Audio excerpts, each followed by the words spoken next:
Break नंतर तुमचं पुन्हा एकदा स्वागत। तुम्ही पाहताय न्यूज 18 लोकमतवर मुलुख महाराष्ट्र आणि यानंतरची बातमी आहे ती म्हणजे राज्याच्या राजकारणातली सध्या सगळ्यांचे डोळे लागलेले आहेत ते म्हणजे राजभवनाकडे। राज्याचे मुख्यमंत्री उद्धव ठाकरे, उपमुख्यमंत्री अजित पवार आणि महसूल मंत्री बाळासाहेब थोरात हे काही वेळातच राज्यपाल भगतसिंग कोश्यारी यांची भेट घेण्यासाठी राजभवनावरती जाणार आहेत आणि या भेटीमध्ये महत्त्वाचा मुद्दा असणार आहे तो म्हणजे 12 राज्यपाल नियुक्त आमदारांच्या संदर्भातला। गेल्या 8 महिन्यांपासून याबद्दलचा निर्णय होत नाहीये। राज्यपालांकडे प्रस्ताव गेलाय, यादी गेली आहे, पण राज्यपालांनी त्याच्याबद्दलचा कुठलाही निर्णय घेतलेला नाहीये। महाविकास आघाडी सरकारसाठी अत्यंत प्रतिष्ठेचा असलेला हा विषय, पण राज्यपाल भगतसिंग कोश्यारी यांनी कुठलाही त्याच्याबद्दलचा निर्णय न घेतल्यानं सातत्याने राज्यपालांवरती टीका करण्यात आली।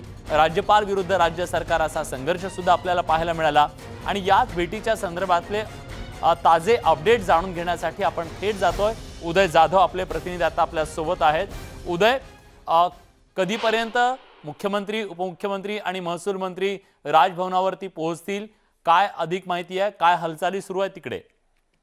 विलास, आता जी ताजी माहिती आहे त्यानुसार महसूल मंत्री आणि काँग्रेसचे नेते बाळासाहेब थोरात हे राजभवनवरती दाखल झालेले आहेत। त्यांच्या पाठोपाठ आता कोणत्याही क्षणी उपमुख्यमंत्री अजित पवार हे देखील दाखल होण्याची शक्यता आहे। आपण समोर एक थेट ताफा पाहतोय।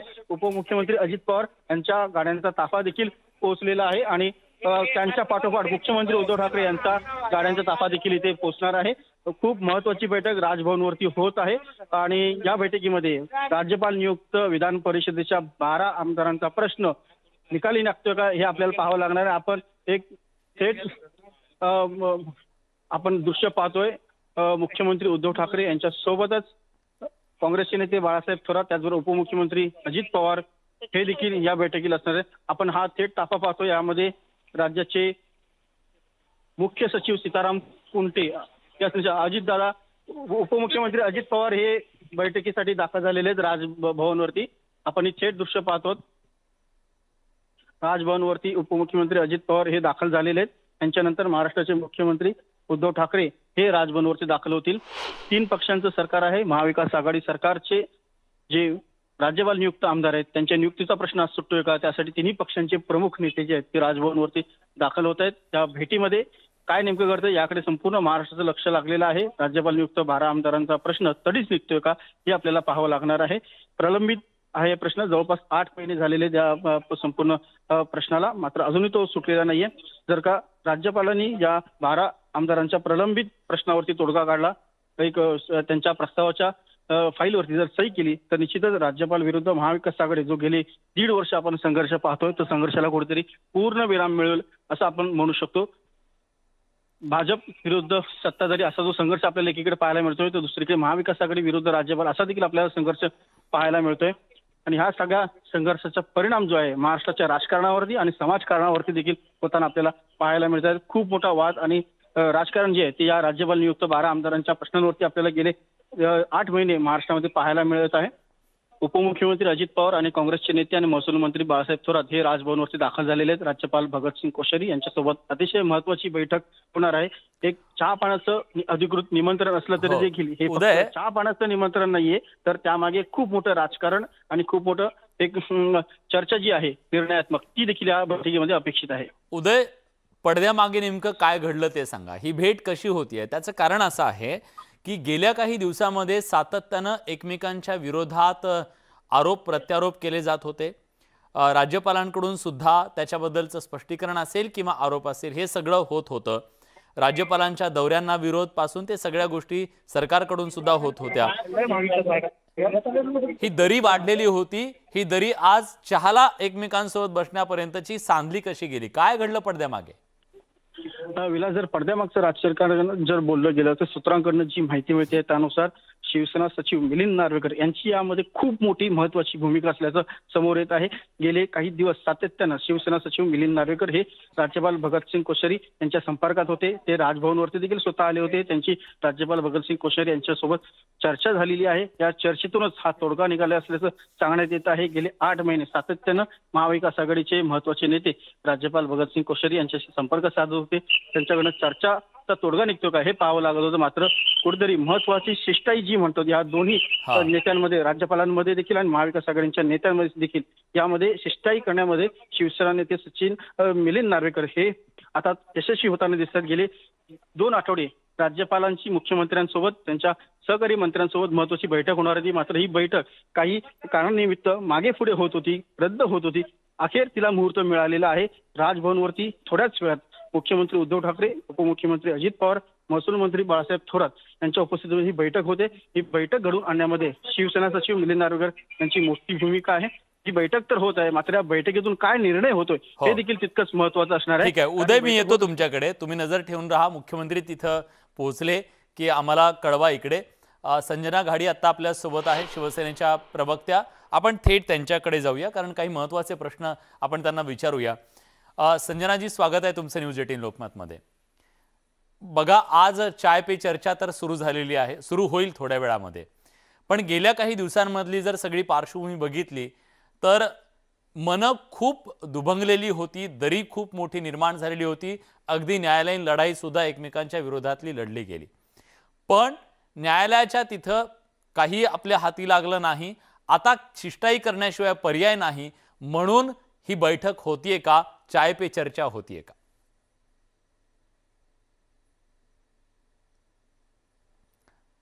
संजनाजी, तुमचा आवाज म्यूट आहे, तो प्लीज म्यूट काढा प्लीज. ओके, हा, व्हेरी गुड. तर असं आहे की गेल्या 8 महिन्यापासून ही नियुक्ती प्रलंबित आहे आणि ही नियुक्ती मला वाटतं भारताच्या स्वातंत्र्यानंतर आणि राज्यघटनेमध्ये हे झाल्यानंतर पहिल्यांदाच अशा पद्धतीची गोष्ट होत आहे की राज्यपाल ही नियुक्ती करण्यासाठी एवढा वेळ लावत आहेत. तर कुठेतरी राज्यघटना आणि राज्यपालांची प्रतिमा ही मलिन होऊ नये ह्यासाठी आणि खऱ्या अर्थाने आता न्याय मिळायची वेळ झालेली आहे. जेवढी वाट पाहायची तेवढी वाट पाहून झालेली आहे. त्यामुळे आता ही सगळी मंडळी त्या ठिकाणी निघालेली आहेत आणि न्यायासाठी पुढे झालेली आहे. तुम्हाला वाटतं की आज चहाच्या टेबलवर जेव्हा हे सगळे महाराष्ट्राचे करते धरते बसतील, घटनात्मक सगळे महत्वाचे हे नेते आहेत, तेव्हा चहाच्या प्याल्यातला तो गोडवा नात्यात सुद्धा येईल आणि प्रश्न सुटेल, कोंडी फुटेल? मला ते सांगता येणं शक्य नाहीये आता, कारण जे काही मागच्या काळात झालेलं, कारण त्या संदर्भात आता प्रतिक्रिया देणं ही त्याच्यात कदाचित घाई असेल. कारण बरंच आपण म्हटलंय की आता कुठेतरी खऱ्या अर्थाने मन दुभंगण्याचे प्रकार हे मागच्या 2 आठवड्यामध्ये झालेले आहेत. त्याच्यामुळे चाय पे चर्चा ही जरी असली किंवा चहातला गोडवा तो जरी असला तरी केवळ राज्यघटनेचा मान ठेवून ज्या गोष्टी होत नाहीयेत त्याविषयी ही चर्चा होईल आणि त्यातून मी तुम्हाला थांबवतो संजनाजी. राज्याचे मुख्यमंत्री उद्धव ठाकरे हे आता राजभवनावरती पोहोचलेले आहेत. त्यांचा ताफा राजभवनाच्या दिशेनं निघालेला होता आणि तो आता पोहोचलेला आहे. या आधीच सगळ्यात पहिल्यांदा महसूल मंत्री काँग्रेसचे नेते बाळासाहेब थोरात पोहोचलेले होते. त्यानंतर उपमुख्यमंत्री अजित पवार सुद्धा पोहोचलेले होते. थेट उदय जाधव यांच्याकडे जातोय. उदय, माझा आवाज पोहोचतोय तुमच्यापर्यंत? मुख्यमंत्री पोहोचले? विलाजी, आपण हे थेट दृश्य पाहतो न्यूज 18 लोकमतवरती. राज्याच्या राजभवनवरती, महाराष्ट्राच्या राजभवनवरती भगतसिंग कोश्यारी राज्यपाल यांना भेटण्यासाठी राज्याचे मुख्यमंत्री उद्धव ठाकरे हे दाखल झालेले आहेत. त्यांच्या आधीच उपमुख्यमंत्री अजित पवार हे देखील दाखल झालेले आहेत. त्याचबरोबर काँग्रेसचे नेते आणि महसूल मंत्री बाळासाहेब थोरात हे देखील झालेले आहेत. 3 पक्षांचं महाविकास आघाडीचं सत्ताधारी सरकार आहे. 3 पक्षांचे प्रमुख नेते राजभवनवरती दाखल झालेले आहेत. गेले 8 महिने विधान परिषदेचे 12 आमदार राज्यपाल नियुक्त यांचा जो प्रलंबित प्रश्न आहे तो आजच्या या बैठकीमध्ये सुटतो का, याकडे संपूर्ण राज्याचं लक्ष लागलेलं आहे. सर्वच पक्षांचं लक्ष लागलेलं आहे. ही बैठक चहा पाण्याचं एक अधिकृत निमंत्रण आहे, त्या संदर्भात होती आहे. मात्र यामध्ये फक्त चहा पाण्याच्या किंवा खाली खुशालीच्या चर्चा होणार नाहीत, तर राजकीय चर्चा देखील होणार आहेत. जो मुख्य प्रलंबित प्रश्न आहे, राज्यपाल नियुक्त विधान परिषदेचे 12 आमदार जे अजूनही नियुक्त झालेले नाहीत, राज्यपाल त्यांच्या फाईलवरती प्रस्तावावरती सही करतात का हे पाहावं लागणार आहे. कुठेतरी कटुता देखील जी आहे ती मिटताना आपल्याला पाहायला मिळते. ही बैठक होणंच मुळात सगळ्यात महत्त्वाचं. उदय, मला एक प्रश्न तुम्हाला विचारायचा आहे. कदाचित ती चर्चा दबक्या आवाजात सुरू असेल, पण मला जाणून घ्यायचं त्याच्याबद्दल तुमच्याकडून. जर हा तोडगा चहाच्या टेबलवर काही निघाला तर तो 12-12चा असू शकतो का? अगदी बरोबर आहे. ही देखील एक शक्यता जी आहे ती राजकीय पटलावरती बोलली जाते आहे की राज्यपाल नियुक्त 12 आमदार जे आहेत विधान परिषदेचे, हा प्रश्न राज्यपाल सोडवतील, तर विधानसभेचे जे 12 आमदार आहेत भाजपचे जे निलंबित झालेले, तो प्रश्न सत्ताधारी महाविकास आघाडी सोडवणार. म्हणजे जे निलंबित झालेले 12 आमदार आहेत भाजपचे, त्यांचं जे निलंबन आहे 1 वर्षाचं ते कमी करून येणाऱ्या हिवाळी अधिवेशनामध्ये हे 12 आमदार जे आहेत ते अधिवेशनात बसू शकतील, त्यांचे प्रश्न मांडू शकतील.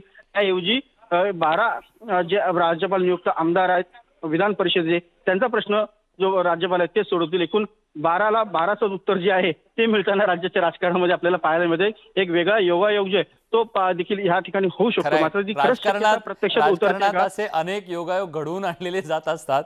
पण उदय, असं जर झालं तर 0-0 अशा बरोबरीत हा सामना सुटू शकतो.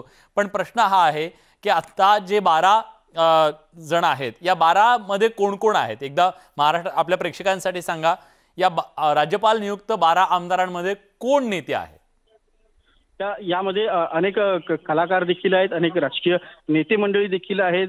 कारण 3 पक्षांचं सरकार आहे. काँग्रेस आहे, राष्ट्रवादी काँग्रेस आहे, शिवसेना आहे. त्या तिन्ही पक्षांनी जे नियुक्ती केलेले त्यांचे लोकप्रतिनिधी म्हणून राज्यपालांकडे जे पाठवलेले आहे त्यांची ते नियुक्ती होणार आहे. शिवसेनेकडे जर आपण पाहिलं तर प्रसिद्ध नाव आहे ते प्रसिद्ध अभिनेत्री उर्मिला मातोंडकर यांचं नाव आहे. त्याचबरोबर शिवव्याख्याते आणि शिवसेनेचे संपर्क प्रमुख सातारा आणि सांगलीचे त्यांचं नाव याच्यामध्ये आहे. नितीन बानगुडे पाटील यांचं नाव आहे.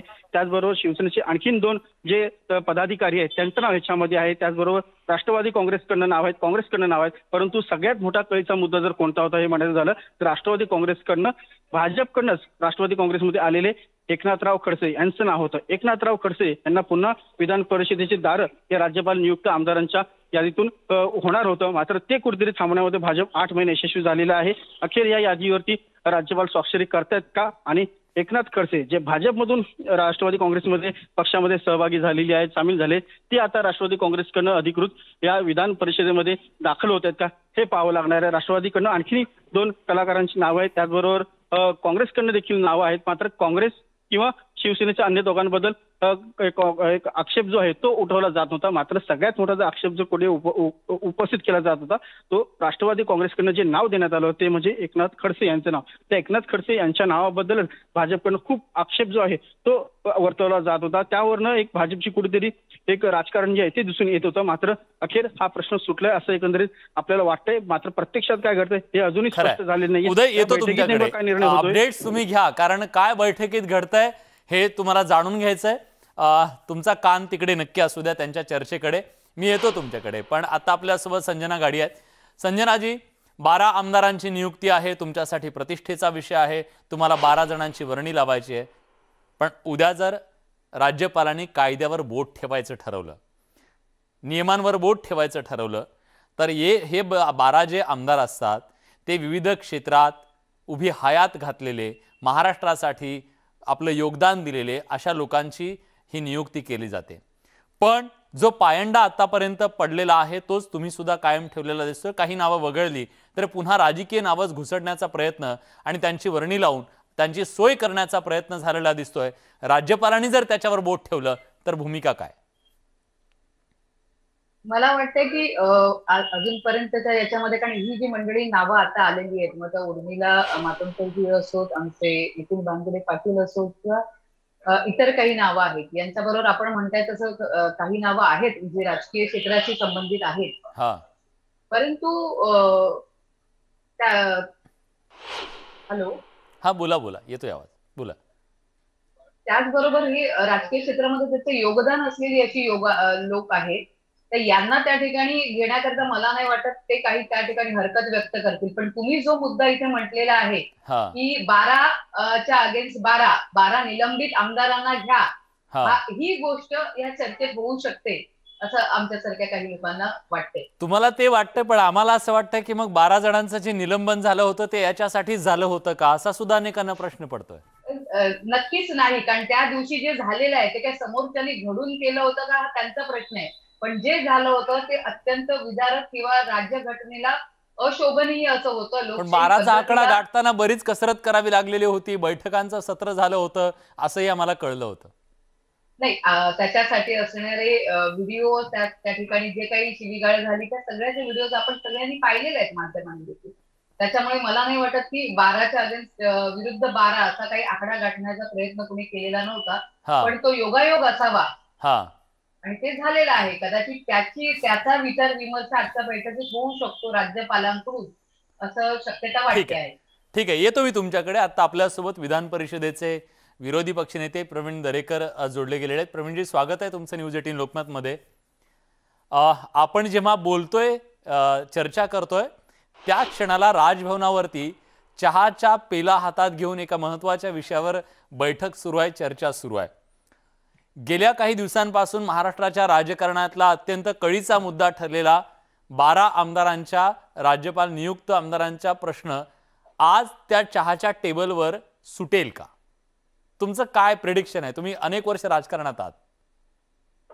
आपण काय भविष्यवेत्ते नाही आहोत, तथापि एक चांगलं आहे की सरकार आणि राज्यपाल यामध्ये समन्वयाचा जो अध्याय सुरू झालाय त्याचं स्वागत करायला काय हरकत नाही.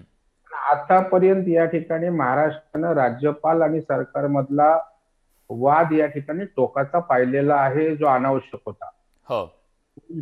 कोण बरोबर याच्यावर वेगळी चर्चा होऊ शकते. राज्यपाल हे संविधानिक या राज्याचे प्रमुख असताना त्यांच्यावर टोकाचे, खालच्या दर्जाचे आक्षेप, आरोप दुर्दैवाने या ठिकाणी झाले आणि त्यातनं एक टोकाचा वाद उभा राहिला.